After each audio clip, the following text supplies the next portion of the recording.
Las crónicas de Pax Hispánica.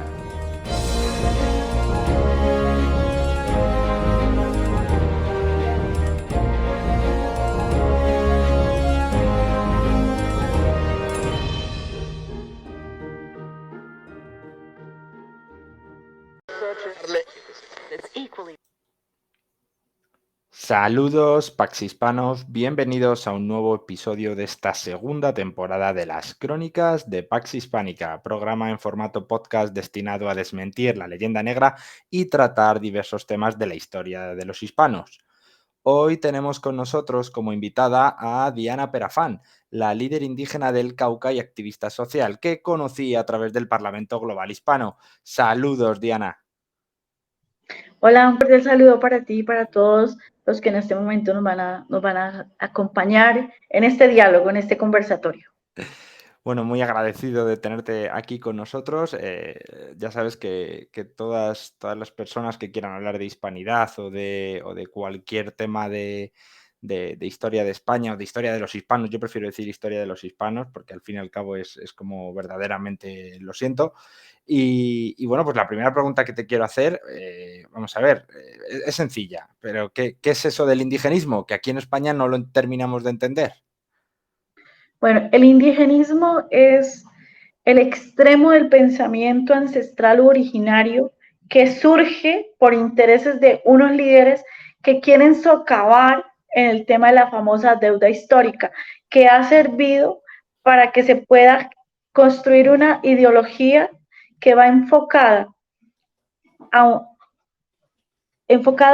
al detrimento cultural de su propia comunidad, porque es utilizar su identidad, utilizar su historia para construir una narrativa que, si bien es cierto, va en detrimento de la misma constitución de sus países, en este caso en Colombia, para justificar acciones que permitan decirle a Europa: usted tiene una deuda histórica con nosotros porque ustedes vinieron y nos mataron, entonces de generación a generación tengo que cobrarle la deuda histórica a España.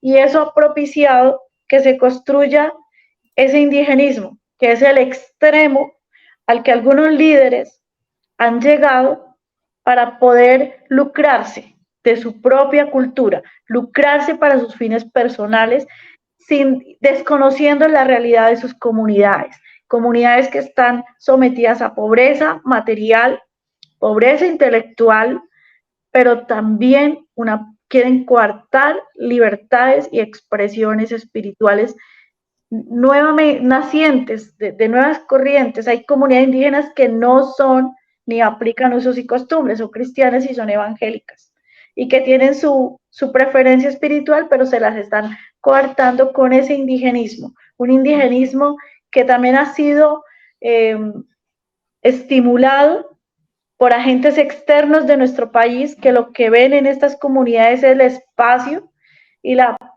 propicio para poder generar un adoctrinamiento que se fundamente en narcotráfico y terrorismo. Ahí viene a desencadenar el famoso indigenismo. Y has hecho referencia a una serie de agentes externos que son los que realmente están fomentando o dando voz a ese indigenismo que hay no solo en tu país, que es en Colombia, sino en muchos países de Hispanoamérica. Estamos viendo cómo afloran este tipo de corrientes indigenistas. Y yo te quiero preguntar, ¿cuáles son esos agentes externos que están promocionándolo? Estos agentes externos se han venido construyendo con el transcurso del tiempo y obedecen y están muy ligados al cumplimiento de una agenda que, si bien es cierto, ve en el componente cultural o étnico el fortalecimiento para poder implementar una política que lo único que propende es el adoctrinamiento y la desarticulación de la democracia y las libertades en los países. Quiere decir que estoy hablándote de la Agenda 2030, que aquí se ha venido construyendo. Mira, en Colombia y en mi departamento, que mi departamento es el que mayor injerencia en comunidades indígenas tiene, convergen más de 80 pueblos indígenas, más de 80. Se tiene una organización que se llama Consejo Regional Indígena del Cauca, CRIC, una organización que surgió, y voy a tocar este punto porque España conoció de este evento, pero a España le dijeron una verdad a medias y una mentira acomodada. En 1991 sucede un hecho lamentable en la zona norte del Cauca que se conoció como Masacre del Nilo, Masacre de Caloto. Eso fue un acto de un genocidio en una comunidad indígena, pero para que se diera ese genocidio, los líderes indígenas ya venían articulados con grupos armados para invadir tierras y generar una confrontación de intereses. Siendo así, se mezclaron grupos legalmente constituidos, policías, con grupos paramilitares, y hubo una confrontación entre los grupos guerrilleros indígenas que se mezclaron en la comunidad, se chocan y matan a 20 indígenas. 150 familias afectadas. La organización indígena asume que la masacre del Nilo es el argumento para crear el emporio que hoy tiene, y surge la ACIN, Asociación de Cabildos del Norte del Cauca, por las víctimas de la masacre del Nilo. Pero ellos se van a España y comienzan a decir, el Estado nos está matando, los paramilitares nos matan, los policías nos matan, el ejército nos mata, los blancos nos matan, todo el mundo nos va a matar. Y comienzan a crear su propia historia. Tanta aceptación tuvo en España que comenzaron a llegar ayudas para supuestamente las familias de esa masacre. Esas ayudas se quedaron en la dirigencia indígena. Esas ayudas simplemente fueron para el clan indígena, para los líderes que hablaban, que suplantaron las víctimas y que comenzaron a construir ese indigenismo, esa plataforma para destruir la democracia de este país y generar odios y resentimientos. O sea, en ese momento, perdona Diana, en ese momento, a partir del año 91, después de este suceso que has comentado, España otorga dinero de alguna manera o dona dinero para esas familias afectadas. Sí. Pero ¿sí? España, ¿qué relación tenía ahí para meterse a donar? No entiendo. Porque fueron a buscar al Partido Verde, porque fueron a buscar amistades que tuvieran afinidad con la causa indígena. Y en España, en el Parlamento Europeo, fue Fernando Pito Zamora, coautor de la masacre de Caloto, y él fue en nombre del CRIC, y fueron a pedirle ayuda a España, porque la versión que vieron en España era que acá en Colombia los no indígenas queríamos matar a los indígenas, que era un gobierno que estaba acabando a sus indígenas. Y así surge la solidaridad de España con los indígenas. Pero los indígenas, sus dirigentes, también miraron la oportunidad de decir, ahora sí, metamos la deuda histórica. Entonces, miren, acá hay violadores, hay asesinos, porque España nos trajo eso el día del descubrimiento de América. Surge la deuda histórica. Entonces, acá son tan irresponsables los líderes indígenas que no asumen que sus actos de irresponsabilidad, sus delitos contra su propia comunidad es por su mal proceder y no tiene nada que ver la deuda histórica. Entonces, así viene en ese momento supongo que aquí en España, este grupo convence de alguna manera, ya sea bien por victimismo o bien por persuasión, no lo sé, pero convence en ese momento al gobierno que había en España en el año 1991-1992, que es el de Felipe González, el Partido Socialista, y acceden a otorgar dinero para compensar esta tragedia. Sí, esta tragedia, eso es. Exactamente. Y a partir de ese momento surge un apoyo, una alianza, una solidaridad de parte de España a la tragedia indígena. Pero lo que España no conoce es la verdad, que sus ayudas lo único que han servido es para generar caos al interior de las comunidades indígenas. Porque esas ayudas, los dirigentes indígenas, con los recursos que vienen de España, se van para el fortalecimiento de los acuerdos que suscribieron con los movimientos armados, con los grupos armados. 2, la dirigencia indígena, los líderes indígenas, no todos, algunos líderes indígenas utilizan esos recursos que vienen de España, que vienen por la agencia española, por proyectos, el primer y segundo laboratorio de paz. El recurso lo utilizan estos líderes simplemente para tener una vida de traquetos, de narcotraficantes. Compran fincas, se van a los mejores prostíbulos, porque viven con prostitutas, destruyen sus hogares, a esas prostitutas les hacen colocar siliconas y su mente ya no es indígena. Ya es una mente corrupta, una mente mafiosa, que ven que hay que generar la autonomía, el territorio, hay que generar dominio territorial para el fortalecimiento del narcotráfico. En los territorios indígenas del norte del Cauca, sobre todo, es donde más cultivos de coca de coca y de marihuana hay. Pero el cannabis, si bien es cierto, es medicinal, como también la coca, no se utiliza para el fin medicinal, son utilizados para el fortalecimiento del narcotráfico, que al final fue el origen de la masacre de Caloto y de muchas situaciones y muchas masacres más que se dieron. Ahí surge el sostenimiento del discurso indigenista, porque el discurso indigenista ya no solamente lo vemos respaldado por España, sino que empieza este movimiento indígena a incursionar en otros escenarios, como son el cónclave de pueblos indígenas, comienza a incursionar también en la agenda, en los retos del milenio, y empiezan a hablar a la OIT, miren, nosotros los indígenas, pobrecitos, nos están matando, pobrecitos, nos están robando todo, nos están haciendo atropellos, pero ellos no se dan cuenta que esos recursos, con esos dineros, están atropellando a sus propias comunidades.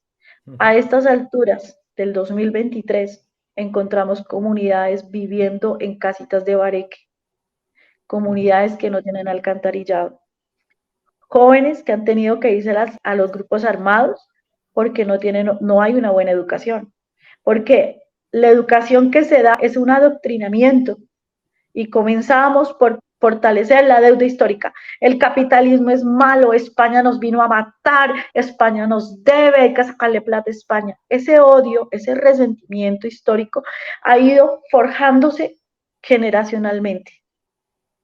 Entonces, nosotros, digo, ahora sí, incluyo otro sector para poder decirles a ustedes que el indigenismo llegó un momento en que cansó a su propia comunidad indígena, de manera tal que surgen los cabildos indígenas independientes, que se reunieron en una organización que inicialmente se conoció como la OPIC, y que hubo un gobierno que reconoció esas libertades, que reconoció sus derechos y los legitimó ante el Ministerio del Interior. Posteriormente, estas comunidades, estos cabildos indígenas independientes, como nos hemos sostenido, empiezan a hablar de la parte espiritual, y ahí comenzó el choque con la organización anterior que estaba referenciando, que es el CRIC y que es la CIN. Porque acá, en estos cabildos independientes, se respeta el Estado Social de Derecho, se respeta la democracia, se respetan las libertades espirituales y se busca que la educación no sea un adoctrinamiento, sino una educación que le enseñe a nuestros indígenas, a nuestros niños, un empoderamiento, a ideas o iniciativas que vayan en desarrollo de su propia comunidad y de sí mismos. Siguiendo en esa parte, estos cabildos lo que propenden es por decir, necesitamos un equilibrio, necesitamos sacar avante estas comunidades, no estamos de acuerdo con lo que está aconteciendo, no estamos de acuerdo con lo que está pasando. ¿Por qué razón? Porque se evidenció definitivamente que estas actuaciones de ese indigenismo lo que genera es ruptura del tejido social dentro de sus propias comunidades. Ajá. Pero eso tenía un costo. A Florentino Ulcue Collazo le asesinaron su hija.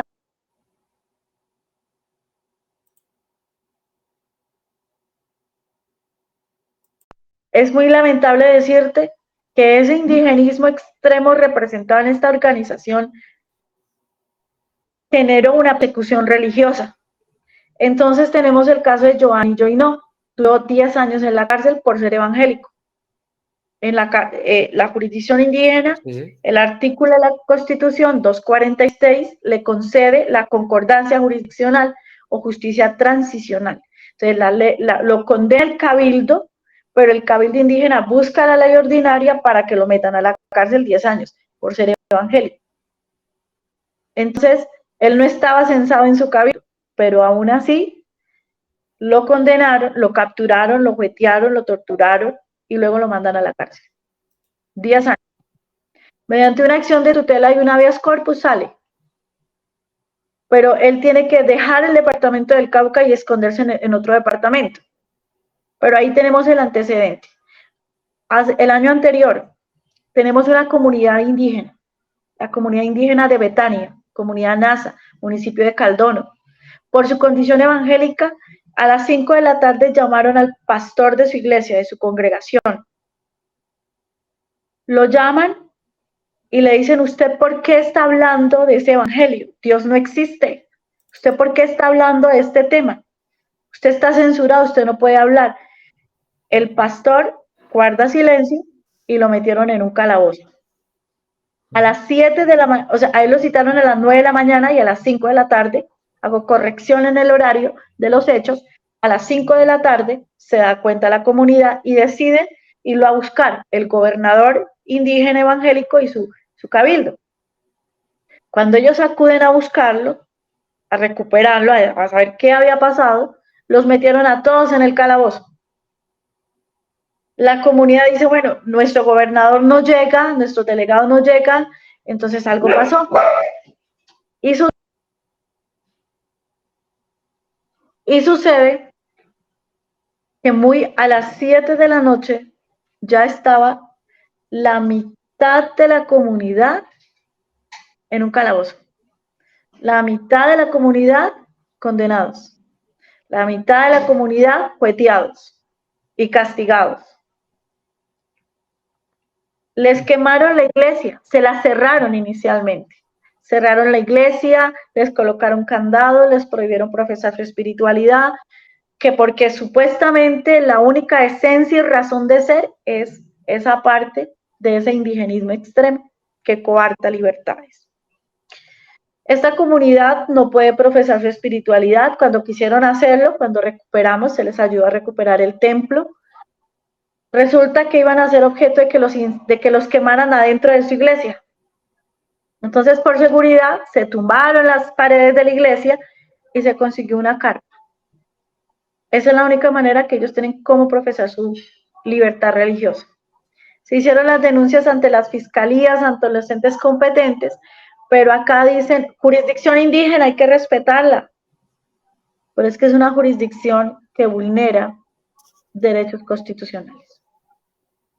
Estos abusos de esta ideología que están articulados en la Agenda 2030, que han sido de verdad el argumento para que este gobierno, que hoy es el gobierno del cambio, de Gustavo Petro, vea con mayor ahínco utilizarla para poder arrasar los derechos de estas comunidades.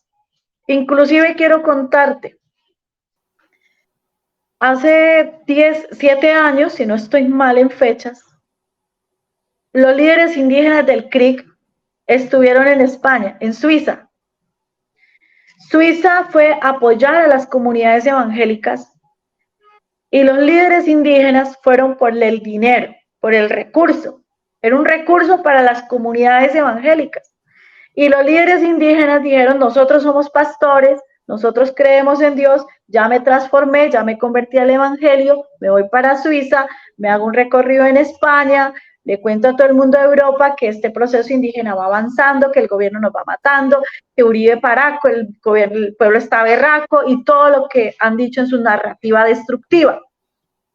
Pues no le quedó nada mal a los líderes indígenas de la CIN y del CRIC irse y sacarle plata a Europa para que ese mismo dinero que Europa le daba a los indígenas terminaran en el fortalecimiento de los acuerdos de los CRIC con las FARC. Y que era un recurso que iba para construir casas para las comunidades evangélicas, a las que ellos mismos torturan, secuestran, violan sus hijas. Estamos viendo entonces que en el caso de Colombia hay una relación entre indigenismo y los movimientos terroristas. Sí, es cierto, sí lo hay. Y no lo van a negar, y no pueden negarlo porque sí hay. Hay unos acuerdos desde 1982, 1984 y 1987. Del último tengo el documento que se hizo en la Meta Uribe, donde estaba todo el secretariado de las FARC y los líderes indígenas con sus organizaciones pactando los acuerdos. Acuerdos que hoy quieren plasmar en el Plan Nacional de Desarrollo y en este gobierno de Gustavo Petro, que es el dominio territorial, la creación de una nación diferente para poder hacer lo que ellos a bien tienen a plácito. Estamos hablando de que esto se ha venido construyendo por más de 30 años y que la izquierda, con su narrativa, una narrativa de dictadura, ha venido utilizando la identidad indígena, la identidad afro, para el fortalecimiento de sus intereses, que vuelvo y te digo, solamente benefician a un mínimo sector que está siendo lesivo para un gran sector social que ya no es solamente indígena, que ya no es solamente afro, sino para toda la sociedad colombiana, que no queremos que Colombia pase de un Estado social de derecho a una dictadura como quieren hacerlo en este momento. Ayer no se les aprobó a los indígenas todo el paquete que querían en la reforma del en el Plan Nacional de Desarrollo. Querían que la contratación fuera directa para ellos. Querían construir en diferentes departamentos estados o naciones, como ellos lo llaman. La gran nación Nasa, la gran nación Yanacona, la gran nación Pijao, por cada etnia quieren una nación. O sea, es fragmentar el Estado social de derecho simplemente para poder ejercer esa autogobernabilidad, pero que va enfocada al detrimento del Estado social de derecho, del cual somos acreedores todos los colombianos, lejanos e indiferentes a la etnia y al credo. Entonces, los indígenas en Colombia, los del CRIC, no son más que el resto de la sociedad. Inclusive en Colombia hay más afros, hay más negros que indios. Y los indios son los que ahorita están generando caos social. Un ejemplo, hace 4 meses, en el departamento del Cauca, en la zona de Caloto, donde están los ingenios, en la zona de Guachené, en la zona de Puerto Tejada, esas son zonas de comunidades negras. Se va un puñado de indígenas con su banderita rojo y verde a decir liberación de la madre tierra, que ese es otro elemento que hace parte de la narrativa del indigenismo. Entonces, liberación de la madre tierra. Si los indígenas tienen grandes hectáreas de tierra improductiva, tierras que ahorita están a la merced y al servicio del narcotráfico y del terrorismo. Imagino que son tierras que además se les otorga en una protección estatal. Sí, pero improductivas. Improductivas. Mira, ¿cómo es eso? Te termino de comentar este hecho real que dejó 3 muertos de comunidades negras. Y que los indígenas están desplazando a las comunidades negras porque se quieren adueñar de su territorio. Entonces encontramos que las comunidades negras están arrinconadas por el discurso y la narrativa indígena. Y llama la atención que en este país la vicepresidenta es de comunidades negras, pero poco o nada se inmuta. Y es del Cauca. Y no le importa la problemática del Cauca, tanto así que en su narrativa la vicepresidenta manifiesta que es mejor vivir en Cuba que en Colombia, que en Cuba todo va súper bien. En Cuba hay buena educación, buena salud, mejor dicho, ya viven sabroso todos. Y no se da cuenta del problema social que tenemos en el departamento del Cauca, en un solo departamento, que es de donde ella es oriunda. Imagínense el caos que se está viviendo a nivel nacional con esa narrativa indigenista que es la que utiliza Gustavo Petro, el presidente actual, para justificar que lo que él diga se tiene que implementar, vulnerando la libertad del Congreso, de los congresistas en su votación. Y que ayer no pudo hacerse acreedor de facultades extraordinarias para poder generar una política de dictadura, omitiendo la democracia. Pero retomemos el indigenismo y su narrativa. En el Cauca ha generado masacres, desplazamientos, desempleo, empobrecimiento, pero hay un temor muy grande en mi tierra. No todo el mundo se atreve a hablar de este punto, porque existen vínculos entre algunos líderes indígenas y los grupos armados, porque se pagan favores históricos. Entonces yo sí podría decir que aquí hay una deuda histórica del sector indígena a la sociedad no indígena, y es el respeto a la democracia, el respeto a las libertades. y el respeto al emprendimiento y a la forjación de empresa. Es que ya las empresas se están yendo del país, ya no hay empleo.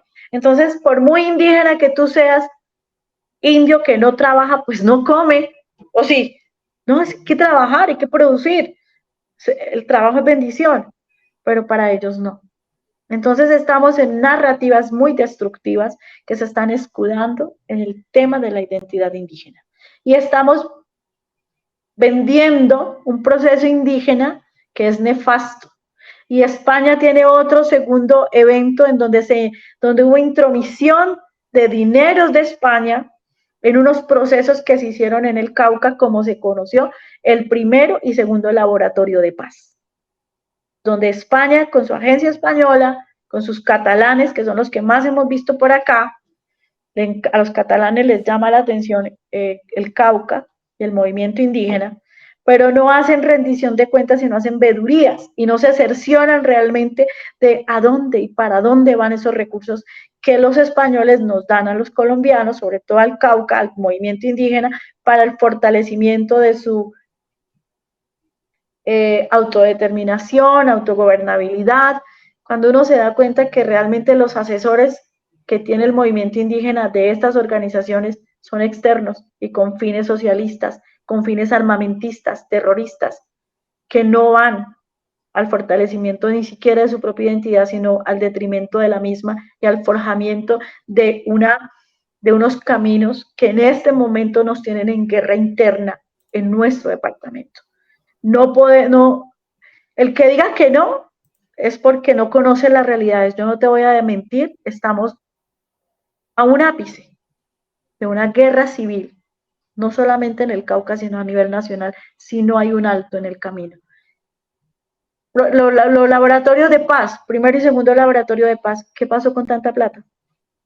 Se las dieron a los indígenas y a los campesinos del CIMA, sobre todo a los indígenas. España dio computadores, mejor, les dio hasta los borradores para borrar, los lapiceros, las sillas, y todo eso se acabó. Compraron una oficina, ¿dónde está? ¿Qué informe le fueron a dar a Europa? ¿Qué informe le defendieron al Parlamento Europeo cuando acá se estaban fortaleciendo las FARC y el ELN y los clanes de los narcotraficantes en la zona norte del Cauca? Y hablaban de derechos humanos. ¿Dónde está la plata? Cuando en la época en que se trae primero y segundo laboratorio de paz, estaban persiguiendo una comunidad evangélica. Le mataron la hija a Florentino, le mataron el hijo a Jesús Antonio Montano, estaban secuestrando a Rogelio Yonda, le estaban pegando a Ana Silvia Secue, teníamos a Giovanni Joino en la cárcel, teníamos una comunidad, 100 indígenas desplazados de la zona de tierra adentro a Popayán, donde me tocó tener a 50 indígenas en mi casa que no teníamos ni cómo arreglarlos, pero teníamos que esconderlos porque los estaban matando. Y España venía fortaleciendo el primero y segundo laboratorio de paz.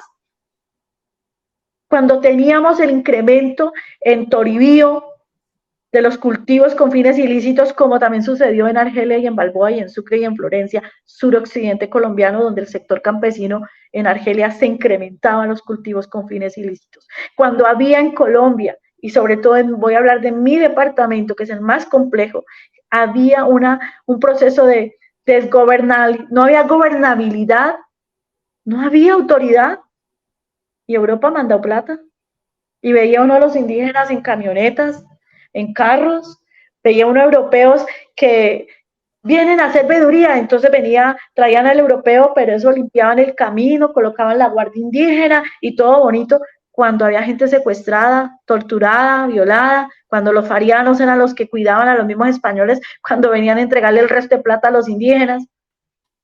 ¿Y por qué no se sabe esas historias en España? Pregunto yo. ¿Y por qué seguimos ahondando en una narrativa que nos está destruyendo como personas y como país y como región y como indígenas también? Eso es una reflexión que hay que hacerla enormemente, demasiado. Esa narrativa de las deudas históricas hay que destruirlas. Por eso surgieron estos cabildos indígenas independientes, que en menos de un año tenemos el primer muerto porque él tenía su inclinación política electoral y era derecha. Y usted aquí es libre de votar por el de la derecha, por el de izquierda, centro derecha, centro izquierda, conservador, liberal, el que tú quieras, hasta los partidos, hasta las iglesias tienen partidos. Y es respetable, porque para eso Colombia es un Estado social de derecho. Pero a Jesús Antonio Montano lo mataron por ser de derecha. Lo desmembraron y lo encontró su hija de 14 años por el olor fétido de su cuerpo desmembrado. Y es una muerte que ha quedado en la impunidad y es una muerte política de un indígena de derecha. Y él decía, me van a matar. Y las instituciones no lo escucharon hasta que lo mataron. Y nadie más que quien te habla se pronunció por esa muerte. Y nosotros nos hemos pronunciado. Y ahora tengo una alerta, llevo menos de 48 horas con una alerta de otro líder que trabaja con nosotros, que ha sido quien nos ha motivado a crear todo este espacio, que es Florentino Ulcue Collazos y su comunidad que está siendo vacunada. Ellos son cultivadores de café, no están en el emporio del CRIC, no reciben recursos de transferencias, que eso es lo que España no sabe, que los indígenas de Colombia reciben recursos de transferencias, reciben recursos de convenios o contratos que puedan suscribir con las alcaldías, con las gobernaciones, más lo que España le regala, o sea que estamos hablando de un dineral bastante ostentoso que termina en prostíbulos, que termina en cantinas, en burdeles, y que la comunidad no se ve reflejada. Y que estructuran una guardia indígena que parece una guardia guerrillera o violenta o un grupo armado que somete a la comunidad y que se tiene que callar y que no puede hablar. Pero que están mandando la imagen a Europa y al país entero de que somos los grandes defensores milenarios. ¿Cuáles milenarios? Si ni siquiera conocen su propia historia, las comunidades indígenas u originarias o las tribus indígenas. Los únicos guerreros que tenían eran sus soldados para ir a pelear. Esa era la guardia, la que peleaba, como el batallón, como los soldados, como el ejército. Pero España también nos ayudó a fortalecer con su discurso a los guerreros milenarios que violan, matan y secuestran a sus propias comunidades. Esa es la narrativa indigenista a la cual nosotros nos oponemos, porque las personas que estoy referenciando, que hoy están siendo vacunadas, siendo cafeteros, porque la comunidad de Florentino es cafetera, están cobrando por día 20.000 pesos bulto de café. Y si no sale ni siquiera el bulto, ¿de dónde saca la plata? Y que él decidió como con él a título personal y en nombre de su comunidad no se va a dejar vacunar de los grupos armados, que trabajan en asocio con algunos miembros de la Guardia Indígena. Entonces, ¿qué quiere decir eso? Que lo van a matar. Y que lo hemos alertado y no pasa nada. No sucede absolutamente nada. Esa es la narrativa indígena. Yo imagino, es estremecedor lo que nos cuentas, ¿no? Pero yo imagino que a nivel político estas organizaciones indigenistas también gozan de apoyos. Totalmente, hacen parte de este gobierno de Gustavo Petro. ¿Gustavo Petro es partícipe de estos sucesos? Mira, la omisión de socorro te hace cómplice. Si tienes una comunidad que te está diciendo nos están matando, nos están vacunando, nos están extorsionando, que se hacen denuncias ante los diferentes entes competentes como Fiscalía, Procuraduría, Ministerio del Interior, y guardan silencio y todo ocurre bajo el silencio de ellos, ¿acaso no los hace cómplices? Pregunto yo. ¿El silencio es complicidad? Totalmente, totalmente. Se ha hablado mucho también de que desde Europa, no solo porque, claro, tú has nombrado el caso de España, que ha otorgado ciertas ayudas que han acabado precisamente para unos fines muy distintos de para lo que se destinaron. Y luego, además, claro, para las verdaderas víctimas de cualquier catástrofe, de cualquier suceso este que has comentado tú, no llegó realmente ese dinero, esa compensación, ¿no? Se quedaron por el camino. Se ha hablado también de que el indigenismo está muy financiado por Europa y por Estados Unidos, hasta el punto en que se han dado ejemplos. Creo recordar que fue Marcelo Gullo el que hablaba de que la sede del indigenismo mapuche está en Londres. Entonces yo te quería preguntar, ¿conoces más casos de otros países europeos o de Estados Unidos que también estén financiando estas acciones? No, tenemos nosotros como prueba verídica, sabemos que España es uno. España, está Noruega, está,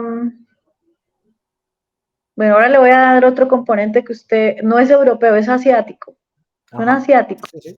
Cuénteme. pero que están allá. En Europa, específicamente en España, está Francia también. Hay una embajada de los indígenas del CRIC que se llevan esta narrativa indigenista a España, a Europa, y los tienen con oficina y los llevan a viajar por Alemania. Alemania es otro que inconscientemente ha sido coautor de esta narrativa nefasta, totalmente nefasta, destructiva para nuestro país. Hay complicidad inconsciente, porque sé que no lo hacen de buena fe, porque no conocen estas realidades, no las conocen, entonces pues, han sido asaltados en su buena fe.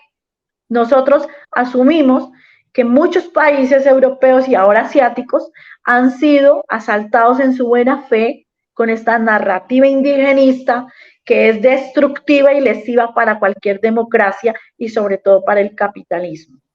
Coarta libertades, pero quieren formarse como comunistas, pero no hay comunista pobre. Entonces sí encontramos, no solamente en Colombia, la injerencia de España, de Francia, de Alemania, de Holanda y Noruega, sino de otros países, a quienes hace 5 años, te voy a hablar aproximadamente de 5 a 7 años, con un margen pequeño de error, donde bajo una dinámica de protección del medio ambiente, que se decían las carreras ambientalistas o ecológicas, se trajeron de Europa a muchas personas, muchos internacionales, venían de España, Francia, Alemania, estaba uno de Rusia, había alguien, un asiático, y la finalidad, porque el recorrido ecológico era por donde se encuentra el tema de los cultivos con fines ilícitos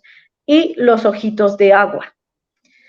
Es así como logramos descubrir nosotros al cabo de los 2 años, porque no pudimos hacerlo antes, porque la gente le da miedo hablar de estos temas, y yo siempre como abogada manifiesto, dame la prueba y te concedo el derecho. Entonces tú me das la prueba, y si yo tengo pruebas de lo que estoy hablando, hablo con certeza, para no incurrir en calumnia o en injuria, que es una demanda que me lo permite el Código Penal. Logramos nosotros encontrar que estos grandes internacionales, cada uno venía con una finalidad. Habían unos que venían con la pretensión de fortalecimiento armamentista de la alianza entre algunos líderes indígenas y los grupos armados. Otros venían a comprar oxígeno, otros venían a comprar el agua. Los mismos líderes indígenas vendieron la parte de su territorio a empresas asiáticas. Los chinos, en cualquier momento, cuando quieran, pueden venir no a llevarse, porque lógicamente no van a poder cortar una parte de Toribío y llevársela, como ejemplo, pero sí vendrán a reclamar lo que por más de 10 años le fue concedido mediante documento, que la misma líderes indígenas vendieron sus territorios, los vendieron a empresas, a multinacionales, simplemente por asunto económico, el cual está fundamentado en lo que ya les acabo de decir y que no me cansaré de la narrativa de decirlo, todo queda en prostitutas y en bares, y la comunidad metida en medio del conflicto armado y en medio de la pobreza. Eso se hizo y eso se está haciendo, y en cualquier momento van a tener que venir, y de nada raro estamos en el Cauca esperando a que vengan los chinos a decir, me llevo el agua, la meto en botella y se la vuelvo a vender a ustedes a 5,000 o 10,000 pesos, porque les vendieron los elementos, los componentes que supuestamente los indígenas dicen ser guardianes y defensores de la madre naturaleza. La vendieron. O sea, eso quiere decir que ellos venden a su propia madre por asunto de plata y no les importa. Sí tenemos nosotros, no solamente en ese tema comercial, sino que también hay injerencia de algunos grupos que han generado desarmonización en los territorios porque vienen con fines terroristas. Entonces, en el Cauca y en Colombia, el CRIC es el emporio que genera una narrativa destructiva y que está muy pegado de intereses malsanos, abusa de la buena fe de los europeos y los asiáticos para prostituir y vender su propia comunidad por intereses de algunos pequeños líderes que terminan con recursos en otros escenarios. Vemos, por tanto, que el indigenismo, por lo menos desde fuera, lo vemos, o al menos aquí en Europa, lo vemos casi como una corriente más, bueno, una ideología política que, bueno, que propia de la posmodernidad, y sin embargo, por lo que nos cuentas, es mucho más tenebroso, mucho más oscuro de lo que aquí llega a Europa. Quería preguntarte. Totalmente. Sí. Quería preguntarte también, vamos a hablar un poco de historia. Todo lo que tiene que ver con la leyenda negra, temas que yo, por ejemplo, trato mucho en mi canal, imagino que este indigenismo también se apoya mucho en esos temas, ¿verdad?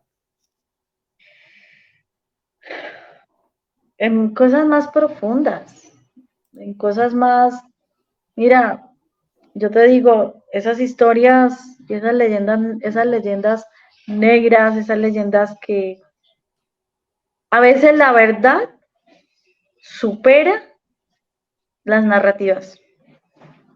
Me quedo corta en decirte, en explicarte y en contarte cómo hemos evidenciado esas leyendas negras en nuestros territorios o en los territorios de los cuales visito esporádicamente, ahora ya un poco más pausado por temas de seguridad. Ajá. Si quieres, puedes contarnos un poco, desarrollarlo. Ayúdame tú con el tema de la leyenda negra. Claro. Y así me vas motivando para Sí, por supuesto. contarte verdades que Bueno, yo te puedo en España es habitual sufrir ciertos reproches por parte de algunos países de Hispanoamérica. En parte Colombia, aunque quizá, pues bueno, hay un poco de todo, ¿no? Lo vemos también por políticos en Venezuela. Recuerdo a Hugo Chávez diciendo que España debía devolver el oro que se había llevado. Se habló incluso de que con el oro que se había llevado España de allí se podía construir un puente que atravesaría todo el Atlántico. Pero le han seguido muchos políticos, ¿no? Incluso algunos autores como Marcelo Gullo hablan de precisamente que el Foro de Sao Paulo agrupaba este tipo de políticos que luego en sus países en los que iban gobernando, pues, bueno, creo recordar que Marcelo Gullo da incluso algunos nombres, ¿no? Habla pues de Gael Boric, habla de Evo Morales, habla también de Nicolás Maduro, por supuesto, que es de los que más han intentado atacar a España, sobre todo cuando su país va mal, cuando tienen alguna crisis especialmente pronunciada, pues tienden a quitarse culpa. Y otro de ellos pues es Andrés Manuel López Obrador, también lo vemos en el caso de México, ¿no? Es habitual que hable, pues bueno, de que España pues les robó el oro, de que España debe pedir perdón a su país y bueno, pues con esta excusa un poco, pues se acaba montando en el colectivo, en la mentalidad popular, pues una imagen de que detrás de los males que sufre Hispanoamérica o incluso toda Iberoamérica está la época imperial española, ¿no? Bueno, pues aquí hay opiniones de todo tipo. Hay quien dice que tiene parte de culpa, hay quien dice que no tiene nada de culpa, hay quien dice que toda la culpa es de España, que España está obligada a devolver el oro y a pedir perdón. Encontramos de todo tipo. Entonces yo hasta ahora, todos los invitados que habían venido a este programa, pues hablaban siempre del indigenismo y que se apoyaban sobre todo a nivel histórico en esa leyenda negra, ¿no? Pues, olvidan una parte de la historia que fue inédita en su momento, que fue insólita, ¿no? Pero recalcan pues, que hubo una serie de matanzas, que se exterminó, que se cometieron una serie de genocidios, ¿no? Entonces yo quería saber si en Colombia también se respira ese ambiente antihispano, que es curioso porque los colombianos quizás es el segundo país hispano más poblado del mundo, pero yo creo que después de México es quizá el que más población tiene hispana, ¿no? Colombia.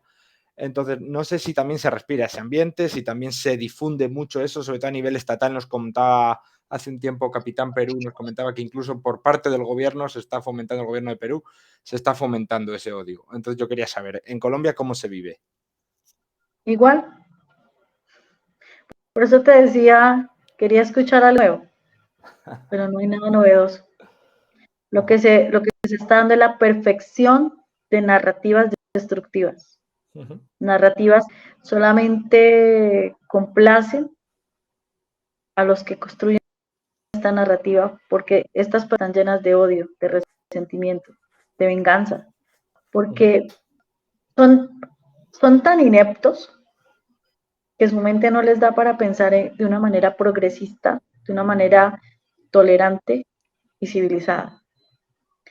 Lo que tú acabas de mencionar es lo que acá se ha querido forjar, pero acá se hace más fuerte en Colombia con el discurso indigenista. ¿Por qué? Porque acá tenemos más de 180 pueblos indígenas, los ya reconocidos y otros que aún viven en estado silvestre. Los que viven en estado primitivo o silvestre, que se escuchan menos agreste, están en lo que es en la gran selva amazónica. Entonces encontramos comunidades indígenas que han tenido un rechazo a la sociedad por todas estas problemáticas, ¿no? Y que un ejemplo fueron los Nucatmacuc, pero ellos todavía siguen relegados. Y venga, se me hizo acordar de algo. Cuando se descubren los Nucatmacuc, la organización indígena, la ONIC, con ayuda del CRIC, porque el CRIC es regional Cauca, la ONIC es nacional, reúne a todos los pueblos indígenas, filiales a ellos, a sus principios y sus resabios. Cuando el mundo conoce que existe una nueva comunidad indígena que son los Nucatmacuc, surge solidaridad por este tipo de población. Y pues obviamente la solidaridad conllevó a que los recursos, porque la solidaridad era plata, quedó en manos de la UNIC y en manos del CRIC. Entonces los Nucatmacuc se silenciaron, no se exterminaron. Algunos sí, porque los mató la gripa, los mató enfermedades que nos dan a los que ya estamos en convivencia entre varias sociedades. Como ellos eran silvestres, pues esas enfermedades los mató, inclusive infecciones gastrointestinales, el haber consumido Coca-Cola o gaseosas o pan, cuando esa no era su comida. Y todas las ayudas de esta comunidad quedó en este tipo de organizaciones. Ellos siguen en su estado silvestre, primitivo. No más para que miremos la narrativa indigenista. Esa leyenda negra, esa historia, mira, aquí se han contado verdades a medias. Yo te lo decía al inicio de este diálogo. Y las verdades a medias es querer inculcarle a un país, como es España, un descubrimiento que tenía que darse, es que era un hecho que se tenía que dar. Pero nosotros, la historia que nos han vendido es la historia de la muerte, de la crueldad, pero no hemos analizado de fondo que esa presencia también generó actos positivos en las comunidades.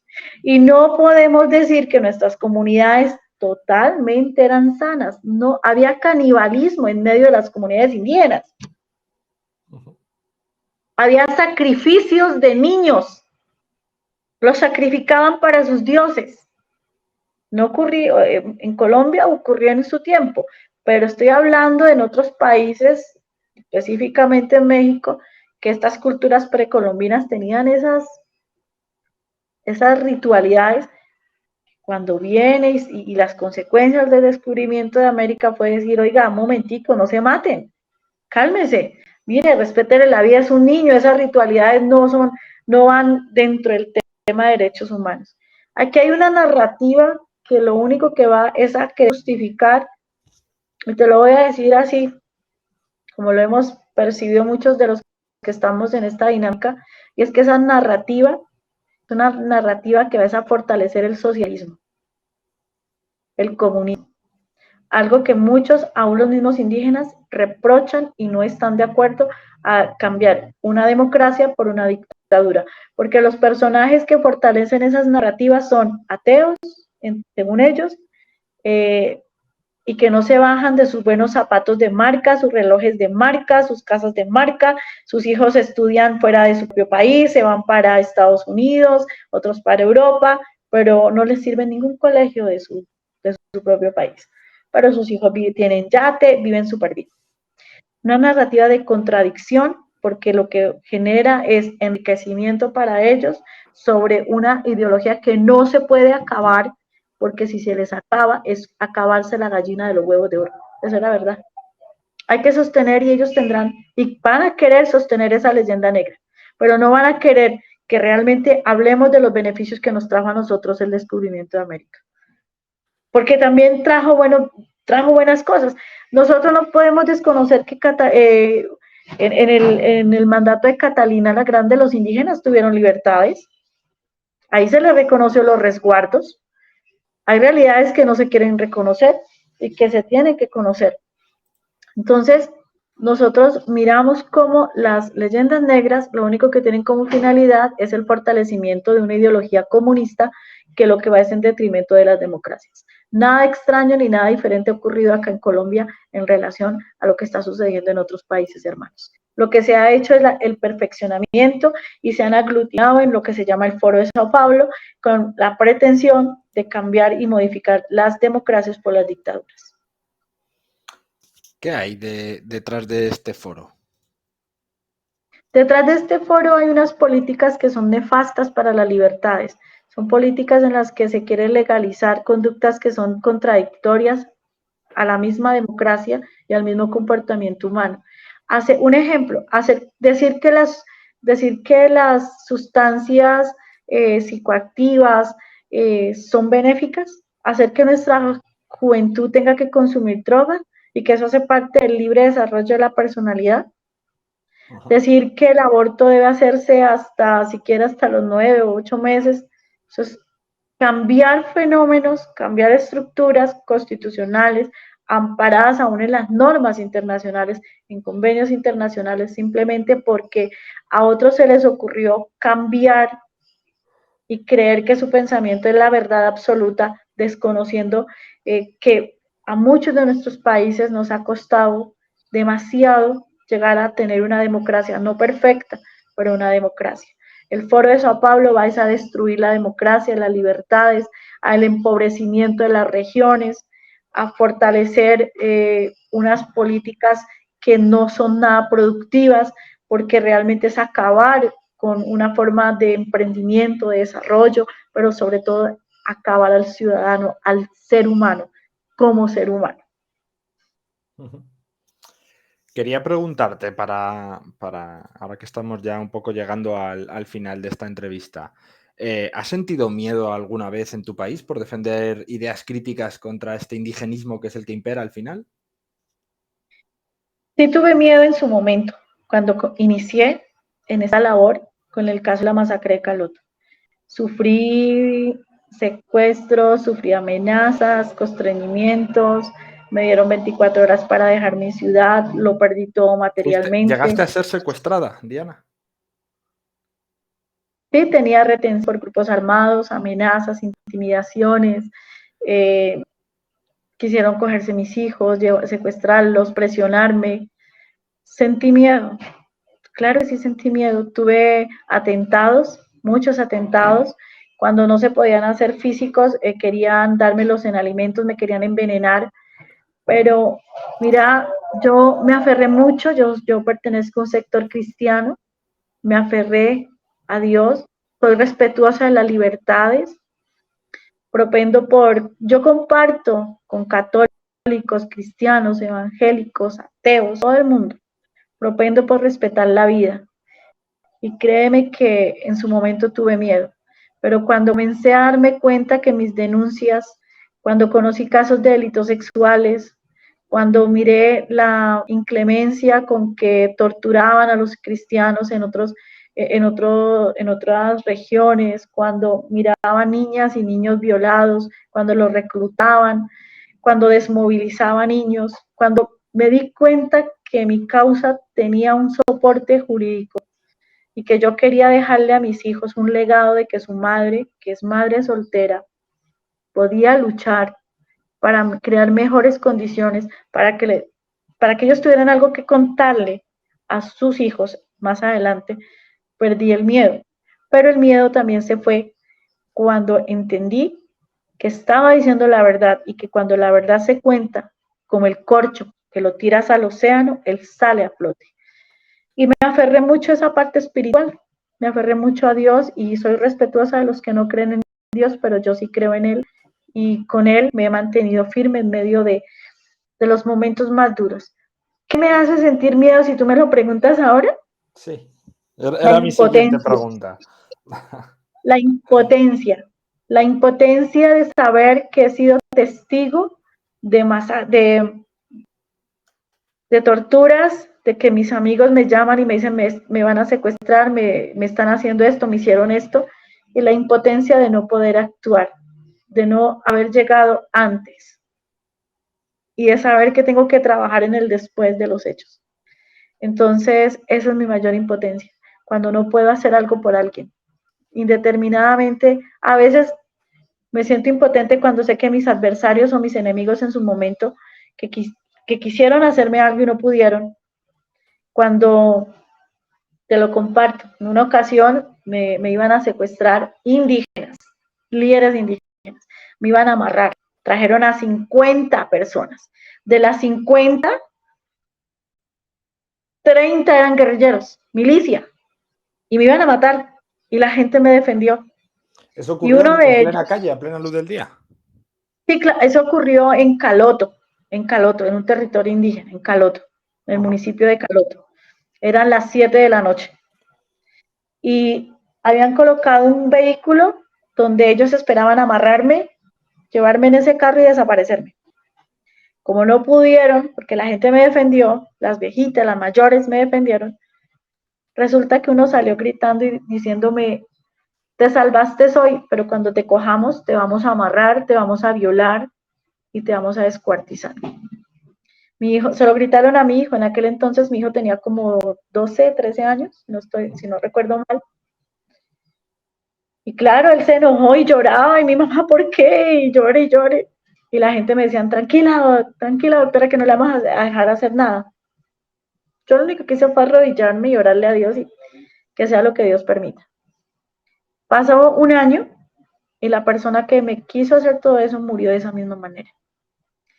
Otras personas, el que me quiso amarrar, le explotó una bomba en la mano y su mano quedó pegada al estómago. Y luego me llamó cuando estaba en la cárcel para que lo ayudara porque lo iban a matar.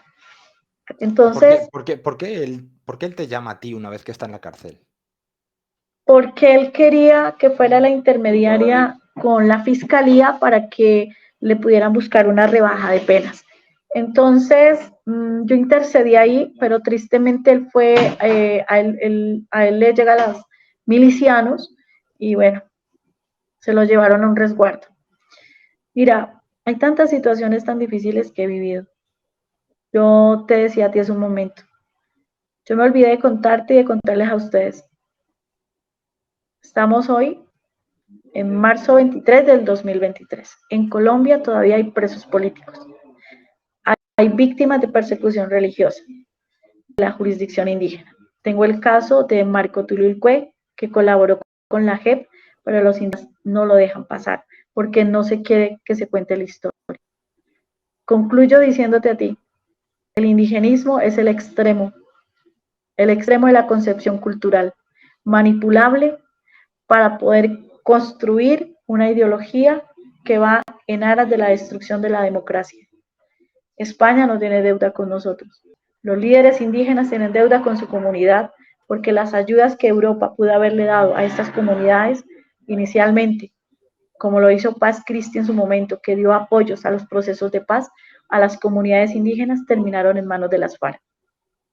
Hoy, después de tantos años, nos hemos dado cuenta que las ayudas de Europa, de manera irresponsable, algunos líderes la utilizaron para el fortalecimiento de sus intereses personales, terminando la mayoría de estos recursos en prostíbulos, en prostitutas, en bares, en drogadictos y en destrucción de la familia. Hoy quiero invitar a Europa, quiero invitar a los hispanos a que escuchen la verdad, a que entiendan que no todos los originarios, no todos los indígenas pertenecen al CRIC o a la CIN. Ellos tienen una embajada, tienen un cónsul en Europa que cuenta una versión que no es la real. Es la versión que les conviene a sus líderes para seguir amancillando el buen nombre de la identidad indígena. Somos indígenas pacíficos, respetuosos de la democracia. No estamos con ideologías de izquierda ni del comunismo.